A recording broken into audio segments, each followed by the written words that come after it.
اعوذ باللہ من الشیطان الرجیم بسم اللہ الرحمن الرحیم۔ السلام علیکم، آپ دیکھ رہے ہیں ادریس الرحمان ویلاگ اور میں ہوں ادریس الرحمان۔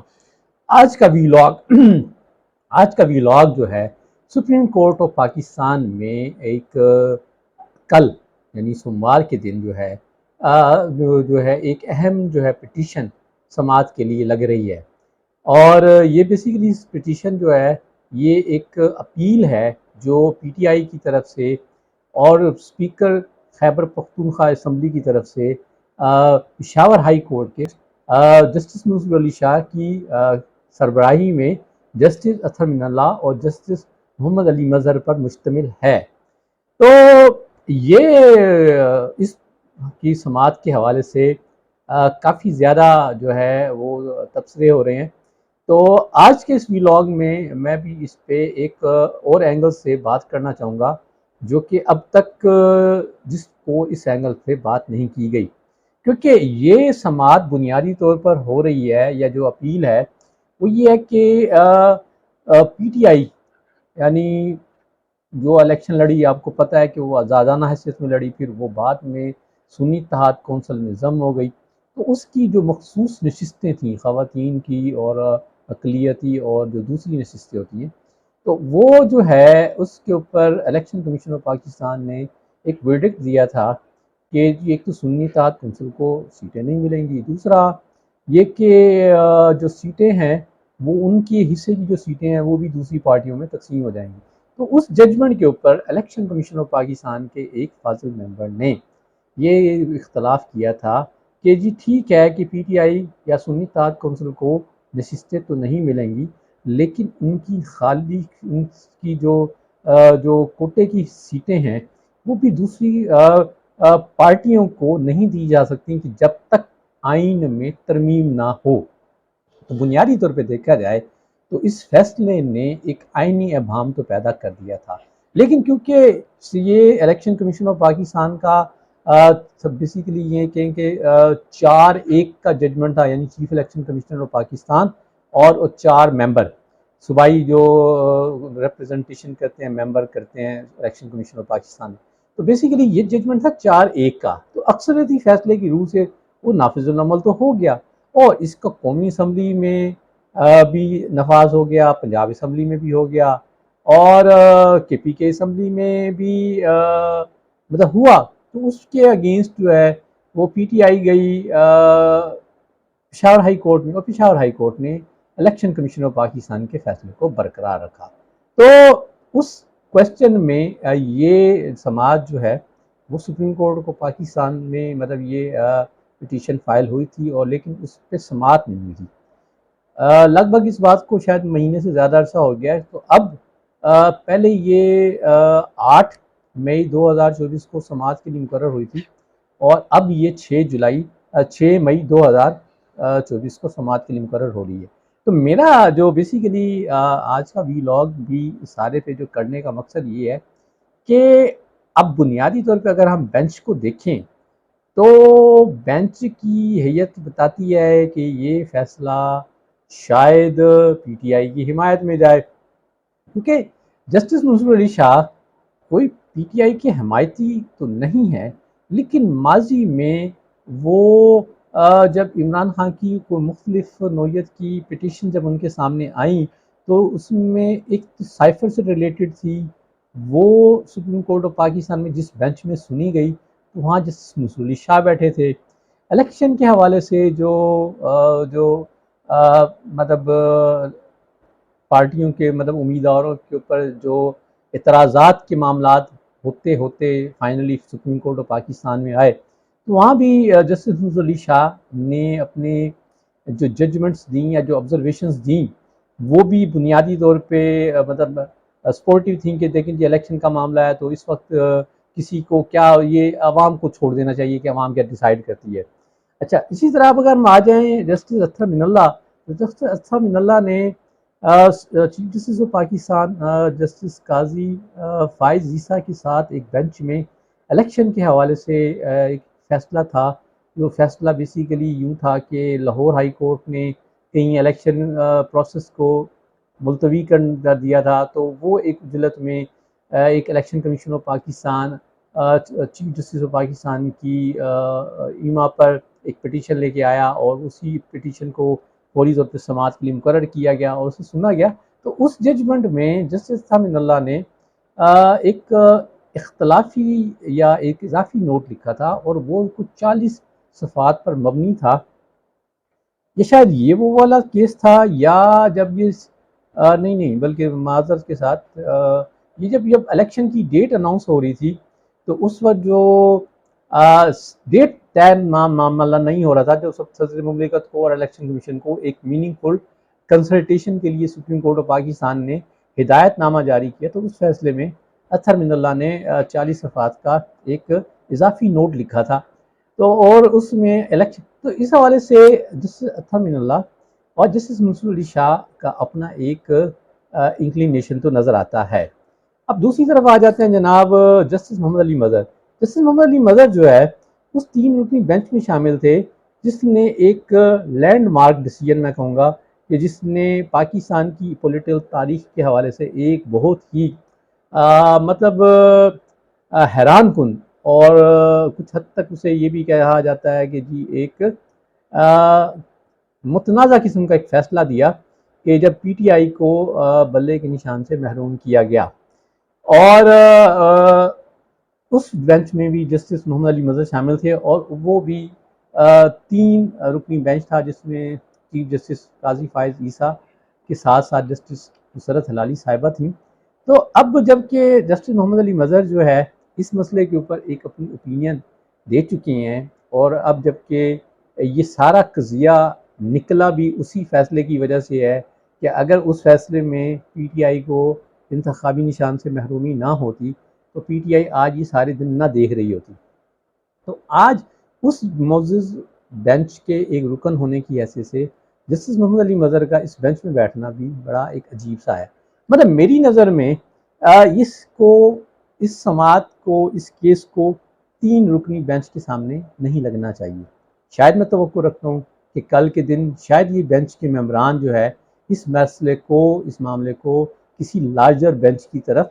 جو ہے لے جائیں۔ اب وہ کہتے تھے چیف جسٹس قاضی فائز عیسیٰ اس کیس کو کیوں نہیں سن رہے، وہ بھی ایک بڑی اس کی بھی لاجک ہے کہ انہوں نے اپنے آپ کو کیوں دور رکھا اس سے۔ میری نظر میں اس کی 2-3 وجوہات ہو سکتی ہیں، کیونکہ ایک اس وقت کا جو مخصوص منظر نامہ ہے، اس مخصوص منظر نامے میں دیکھیں تو یہ کیس کا لگنا،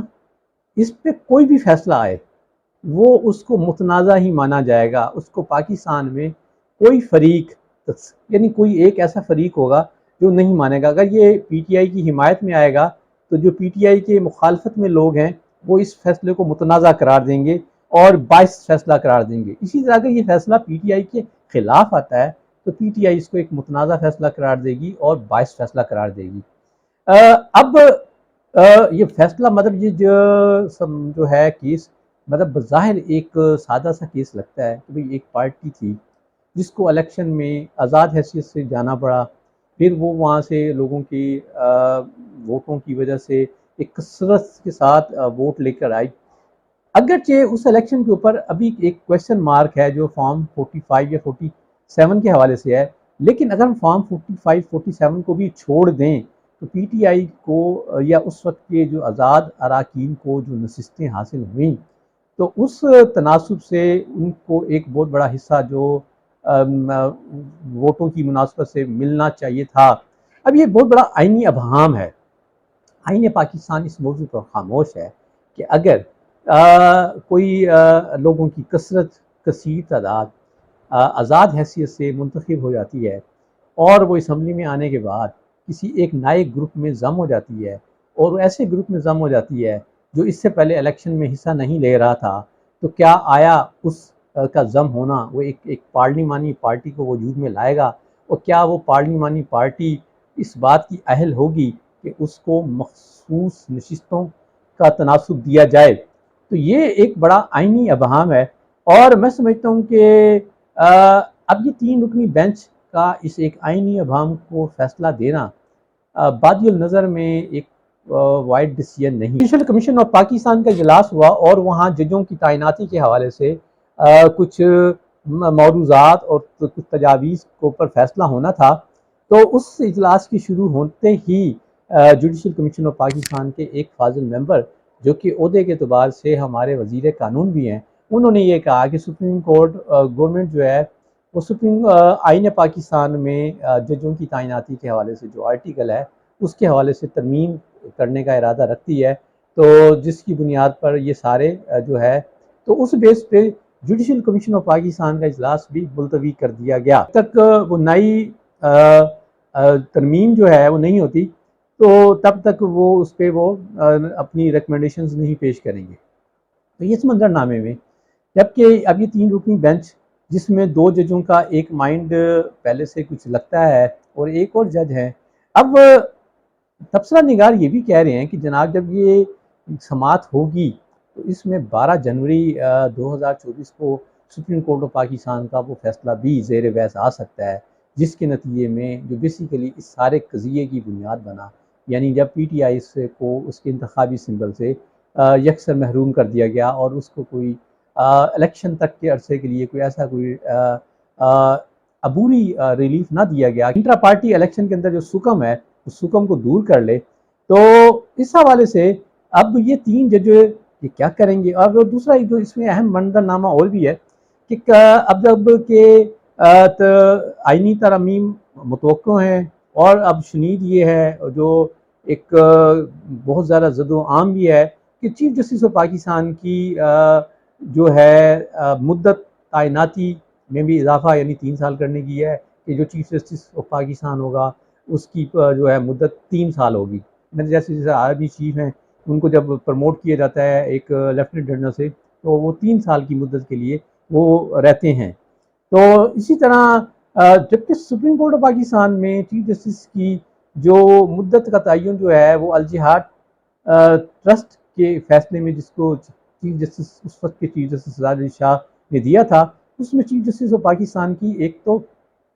مدت جو ہے ملازمت کا تعین بھی ہو گیا اور یہ ابہام بھی ختم ہو گیا کہ اب کون جج بنے گا، یا جو ہماری ایگزیکٹو کے پاس یہ ایک ثوابدیدی اختیار تھا یا ہمارے پرائم منسٹر کے پاس ایک ثوابدیدی اختیار تھا کہ وہ جس کو چاہیں موجودہ ججز میں سے چیف جسٹس آف پاکستان بنا دیں، تو سینارٹی کا اصول واضح ہو گیا اور یہ کافی سالوں سے چلا آ رہا تھا۔ اور اس میں جو ہے بہت سارے مطلب جج جو ہے ماضی سے اسی بھی روایت پہ چلتے بھی آئے اور یہ کہیں خواہش بھی موجود رہی، کہیں حکومتوں کے لیول پہ، کہیں چیف جسٹس کے لیول پہ کہ انہیں ان کے عہدے کی میعاد میں توسیع مل گئے، لیکن اب تک ایسا نہیں ہوا۔ اب جب کہ یہ سارا ہے اور اس سارے میں اگر یہ ہو جاتا ہے تو تب بھی ایک کنٹروورسی رہے گی، کیونکہ کنٹروورسی کی بیس اس لیے رہے گی کیونکہ قاضی فائز عیسیٰ جو ہیں وہ ایک ایسا ڈیسیجن مطلب دینے والے بینچ میں تھے جس میں اس پارٹی کو الیکشن سمبل سے محروم کر دیا گیا، اور جب اس کو پھر مخصوص نشستیں نہیں ملیں اور وہ مخصوص نشستیں بعد میں دوسری پارٹیوں کو مل دی گئیں، تو اس وجہ سے اس پارٹیوں کی پارلیمنٹ کے اندر جو عددی ہے اسٹرینتھ وہ اس تناسب میں اب آ گئی ہے کہ اب جو موجودہ حکومت ہے یا جو کولیشن حکومت ہے تو یا اتحادی جو ہیں وہ اب اس پوزیشن میں ہیں کہ وہ بآسانی آئینی ترمیم کر سکتے ہیں۔ تو اب اس کسی آئینی ترمیم کے ذریعے چیف جسٹس آف پاکستان کے عہدہ مدت کی میعاد میں اضافہ ہو جاتا ہے اور قاضی فائز عیسیٰ اس کو اویل کرتے ہیں، تو اس حوالے سے یہ ایسا ہونا، لیکن یہ آئینی ہے، اختیار ہے اسمبلی کا، پارلیمنٹ کا، وہ آئین میں توسیع کر سکتے ہیں۔ لیکن اس سارے منظر نامے میں جبکہ ایک اور کنٹروورسی اس پارلیمنٹ اس قومی اسمبلی کے ساتھ یہ بھی چل رہی ہے کہ فارم 45 اور 47 کے اوپر ابھی بھی معاملات کلیئر نہیں ہوئے اور یہ جو ہے ابھی یہ اسپیکولیشن میں ہے، یعنی کسی لیول پہ اس بات کو فائنلائز نہیں کیا گیا کہ فارم 45 یا 47 کی کوئی کنٹروورسی نہیں ہے اور یہ جو کچھ بھی ہے یہ صرف ایک الزام تراشی ہے ابھی تک، کیونکہ یہ معاملات بھی سیٹل نہیں ہوئے اسمبلی کے مطلب اس حوالے سے آلریڈی ایک اس پہ کویسچن ہے، پھر آپ اس اسمبلی کے اندر جو ہے ایک گروہ کو یا ایک گروپ کو اس کی مخصوص نشستوں سے محروم رکھ کے وہ نشستیں دوسری پارٹیوں کو دے دیے جاتی ہیں جس سے اس کی عددی طاقت میں اضافہ ہو جاتا ہے، اور اس عددی طاقت کے نتیجے میں وہ کہ ایسی آئینی ترمیم کرتے ہیں جس کی وجہ سے پاکستان کی جوڈیشری کا سٹرکچر بھی چینج ہوتا ہے، تو یقینی طور پر یہ ایک پارلیمنٹ تو شاید کر لے گی، لیکن یہ اس وقت کی عدلیہ اور اس پارلیمنٹ کے اوپر ایک سٹگما رہے گا کہ یہ سارا عمل کرنے میں وہ انہوں نے اخلاقی کانٹیکس کو جو ہے وائلیٹ کیا. تو قاضی فائز عیسیٰ کے لیے سب سے بڑا کویسچن مارک یہ ہوگا کہ اگر آیا یہ ایسی صورتحال میں ایسی کسی ترمیم کے نتیجے میں مدت اضافہ ہو جاتا ہے تو کیا آیا ان کو اس کے لیے ان کو جاری رکھنا چاہیے یا ان کو سٹیپ ڈاؤن کر دینا چاہیے اور یہ جو ہے معاملہ اگلے چیف جسٹس کو دے کہ جی میں اپنی مدت جو ہے ان کی کیونکہ اس سال سپٹمبر اکتوبر میں انہوں نے ریٹائر ہو جانا ہے تو میں اپنی مدت پہ ریٹائر ہو جاتا ہوں اور یہ اگلے چیف جسٹس کو ہے کہ وہ اپنے اس کے بعد 3 سالہ ٹرم پہ رہیں.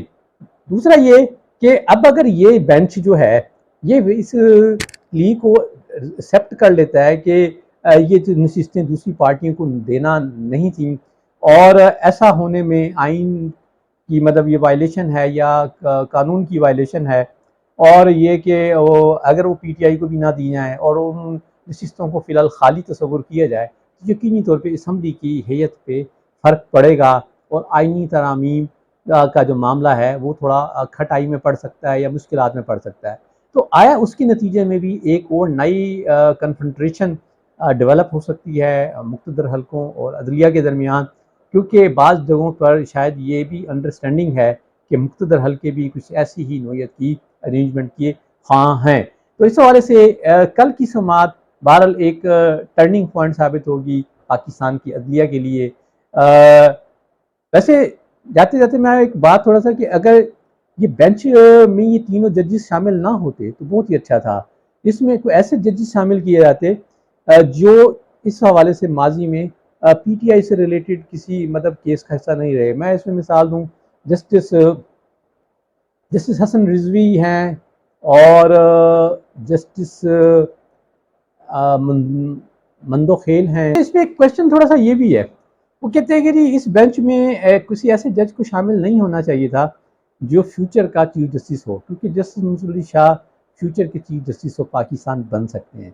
تو اب یہ ہے کہ انہیں بھی شامل نہ کیا جائے. جسٹس منیب اختر بھی اس میں نہیں آئیں گے. جسٹس افریدی یا جسٹس یحییٰ افریدی بھی اس بینچ میں وہ بھی نہیں بن سکتے. لیکن جسٹس یحییٰ افریدی اگر اس بینچ میں بیٹھیں میں آپ کو پہلے بتا دوں وہ معاملہ جو ہے نا پارلیمنٹ کی طرف بھیج دیں گے. جی پارلیمنٹ ڈیسائیڈ کرے جی آئین کے اندر امینڈ کرے کہ ایسی صورتحال میں کوئی ایسے گروپ اگر آزاد حیثیت میں آتا ہے اور بعد میں کسی ایک ایسی پارٹی کو میں شامل ہو جاتا ہے جو کہ الیکشن میں حصہ نہیں لی تھی تو کیا آیا اس کو پارلیمانی پارٹی کا تو یا اس کو آیا پارلیمانی پارٹی تصور کیا جائے تو اس عوام کو جو ہے وہ پارلیمنٹ خود طے کرے. بہرحال جی یہ آج کی کچھ معروضات تھیں. امید ہے آپ کو پسند آئیں گی. خسرو بعد السلام علیکم.